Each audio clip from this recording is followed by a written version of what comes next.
Mari kita damaikan hati kita dengan menganggap bahwa tidak kita saja yang susah, orang lain juga susah.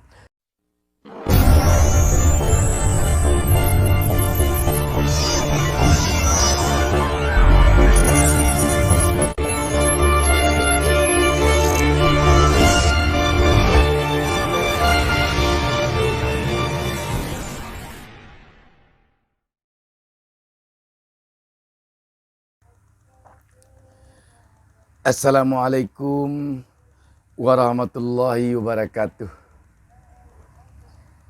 Jumpa lagi dengan saya, Bustami Narda. Saya selalu mendoakan kepada Allah Subhanahu wa Ta'ala, Tuhan Yang Maha Esa. Semoga seluruh penonton channel YouTube Bustami Narda tetap berada dalam lindungan Allah Subhanahu wa Ta'ala dan tetap selalu sukses. Amin ya rabbal alamin. Sahabat BN yang berbahagia dimanapun berada. Kalau kita coba merenungkan jalannya kehidupan kita ini, memang kita akan tiba pada suatu kesimpulan bahwa kita di dunia ini seperti orang berada dalam pembuangan, orang yang sedang terbuang. Di tempat pembuangan tersebut, dia tidak akan pernah merasa benar-benar nyaman, benar-benar menikmati kepuasan yang sebenar-benarnya puas. Dia akan selalu lebih banyak diliputi oleh kegelisahan hidup. Resah dan gelisah bagaikan permainan di dalam suatu kehidupan bagi orang yang berada di dalam pembuangan.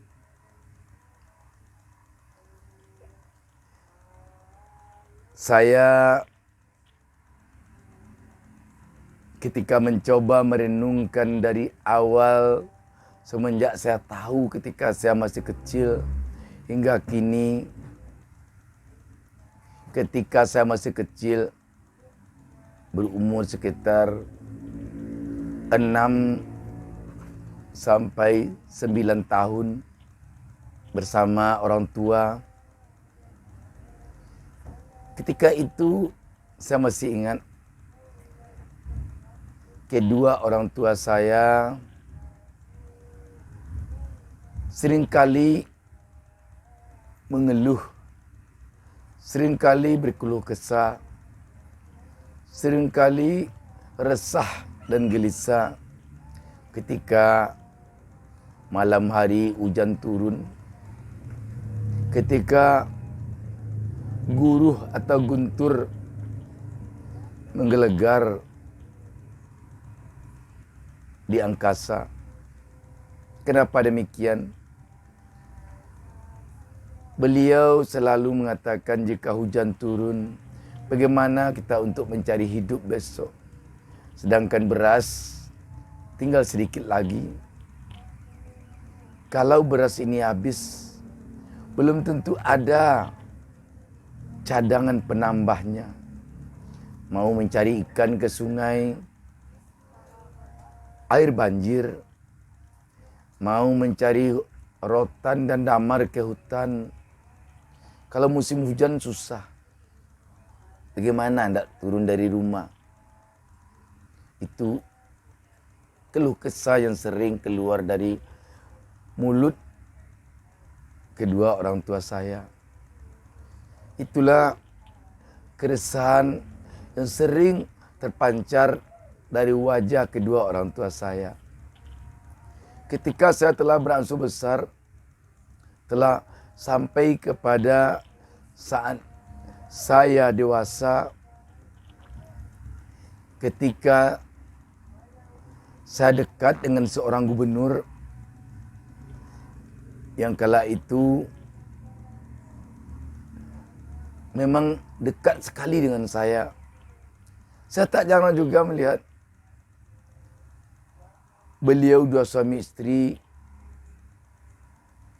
ditimpa kegelisahan hidup. Ketika siang hari tadi membaca koran, ada kritikan atau ada protes dari lawan-lawan politiknya. Kelihatan wajahnya muram, berkeluh kesah. Bagaimana nanti kalau saya terus mendapatkan protes seperti ini? Jangan-jangan saya nanti jatuh. Jangan-jangan besok ada orang yang akan demo. Jangan-jangan besoknya mahasiswa turun ke jalan. Resah dan gelisah. Terus datang. Ketika saya dekat dengan seorang perwira tinggi, jenderal yang sudah saya anggap orang tua saya, tak jarang juga dia merasa gelisah. Bagaimana nanti kalau saya pensiun? Bagaimana anak saya? Bagaimana saya ini tidak ada yang akan menarik saya untuk berjabatan lebih tinggi lagi? Bagaimana dan bagaimana? Pada intinya kegelisahan pun ada padanya.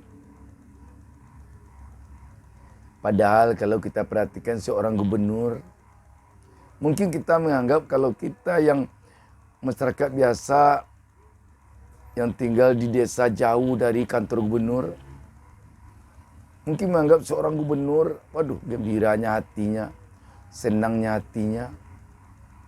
Kalau saya bawakan pada orang tua saya dulu mungkin menganggap menjadi seorang gubernur, aduhai senangnya, aduhai enaknya. Seorang gubernur bagikan seorang raja. Enak sekali. Padahal raja pun mungkin tidak juga merasa enak. Banyak juga persoalannya. Ketika menyebut seorang perwira tinggi, mungkin orang biasa seperti orang tua saya menganggap betapa senangnya dia. Dia tidak akan merasa takut digertak oleh polisi, digertak oleh tentara, apalagi digertak oleh pejabat biasa atau pegawai biasa di kantor-kantor. Tetapi ternyata seorang perwira tinggi pun juga diliputi oleh kegelisahan. Jadi, di mana orang hidup di dunia ini yang akan benar-benar tidak ada merasakan kegelisahan, tidak ada merasakan kekecewaan, tidak ada merasakan kesusahan. Dari apa yang saya sampaikan tadi, saya berkesimpulan tidak ada manusia yang hidup di bumi ini yang normal, yang tidak pernah merasa gelisah, yang tidak pernah merasa susah. Namun kadang-kadang banyak kita mengatakan, saya ini saja yang paling susah. Orang itu lihatlah, dia punya tower, dia punya gedung. Saya saja yang menderita begini. Lihatlah orang itu, dia pegawai, dia punya jabatan. Lihatlah orang itu, dia public figure yang kemari dihormati. Saya yang sangat menderita. Padahal bukan tidak mungkin orang yang dikatakan sangat dikaguminya itu menganggap dia yang mengagumi itulah yang senang. Cobalah kita lihat ketika seseorang menjadi petani biasa di kampung yang sehari-hari sibuk di ladang, dia akan mengatakan betapa enaknya menjadi orang kaya raya, tinggal di kota besar, yang kemari dengan mobil mewah, punya mall, punya gedung. Alangkah enaknya orang itu. Tetapi ketika kita tanya pula kepada orang itu, dia akan mengatakan pula, aduhai enaknya jadi petani, makan enak, malam hari senang tidur, tidak memikirkan perusahaan yang akan jatuh. Bagi orang miliarder yang hidupnya mendekat kepada seorang penguasa, hatinya akan selalu bergersau khawatir kalau nanti pejabat itu jatuh. Tentu saya akan kena getahnya. Penggantinya nanti mungkin akan menggini saya, menggitukan saya, mungkin akan mengusir saya, mungkin akan memiskinkan saya. Bagi seorang pejabat yang sedang berkuasa, mungkin akan mengatakan, kalau saya jatuh nanti digantikan oleh lawan saya, mungkin segala perbuatan saya akan diusutnya, mungkin saya akan menghuni penjara, mungkin saya akan terusir, mungkin saya begini, mungkin saya begitu. Jadi setiap manusia di muka bumi ini, mulai dari rakyat biasa, petani kecil, pedagang asongan, pemilik toko, miliarder, pegawai rendah, pejabat tinggi, semuanya merasakan hidup di dunia ini gelisah dan resah. Karena itu, saya sampaikan kepada kita semua, ketika kita merasa susah, ketika kita merasa gelisah, apalagi sekarang dalam kondisi hidup kita di Indonesia ini yang begini parah, saya menyarankan, jangan hanya katakan diri kita saja yang susah, tetapi semua orang susah. Rakyat kecil sekarang ini akan mengatakan, waduh, susahnya saya, kalaulah saya ini punya toko sekarang, betapa baiknya hidup saya. Bagi yang pada punya toko, waduh, kalau saya sekarang punya mall, kalau saya pengusaha besar, tentu senang saya. Bagi yang punya mall, yang pengusaha besar sekarang, waduh, hai, kalaulah saya pedagang biasa, mungkin saya akan senang sebab dengan punya mall ni. Utang saya triliunan sekarang ni di bank, bagaimana saya melunasnya ini, bagaimana saya membayar cicilannya, bunga saja sulit membayarnya. Kenapa? Hotel saya sekarang stagnan, tidak beraktivitas, tutup. Mall saya sekarang sudah banyak ditinggalkan oleh penyewa-penyewa yang menyewa toko di sana. Pesawat yang saya beli dengan triliunan, sekarang ini bagaimana menjalankannya? Penumpangnya tidak ada karena hidup orang sulit. Semuanya mengeluh. Karena itu, tidaklah patut kita mengatakan kita saja yang susah. Semua kita susah. Demikian juga patut kita mengatakan bahwa selagi manusia hidup di dunia ini akan selalu bergelut dengan kegelisahan. Oh, dikatakan ulama yang dekat dengan yang kuat agamanya, kuat imannya tidak gelisah. Tidak juga bisa dikatakan 100% tidak gelisah. Ada ulama yang dipenjara. Ada yang ulama begitu dia bicara di masjid, dia dikatakan radikal. Bagi ulama yang masih dari surau ke surau, dari kampung ke kampung, dari musala ke musala, ingin menjadi ulama besar, juga mengeluh bagaimana senangnya menjadi ulama besar, terkenal di mana-mana. Ketika telah menjadi ulama besar, juga mengeluh. Sebentar dipanggil oleh polisi, sebentar dikatakan ini, dikatakan radikal, dikatakan ingin menjatuhkan kekuasaan, macam-macam. Jadi semua kita gelisah. Karena itu, mari kita menenangkan diri kita dengan mengatakan kepada diri kita sendiri bahwa wahai diriku, tidak kita saja yang susah, orang lain juga susah. Untuk itu, semoga kita bisa mengatakan bahwa dunia ini memang untuk pergi terbuang oleh manusia. Kita terbuang dulu dari surga karena kesalahan kita. Jangan dekati pohon khuldi, jangan dekati pohon khuldi, kata Allah. Tetapi kita langgar aturan itu. Makanya kita terbuang ke bumi ini, dilemparkan oleh Allah ke bumi ini. Ketika kita di bumi, jangan kita terkejut kalau kita di sini sering berkeluh kesah. Karena kita ke dunia ini menjalani hukuman dari Allah Subhanahu wa taala. Untuk itu, alangkah baiknya kita jalani hidup ini dengan tidak mengatakan kita saja yang susah, tapi semua kita susah. Semua kita mengalami susah.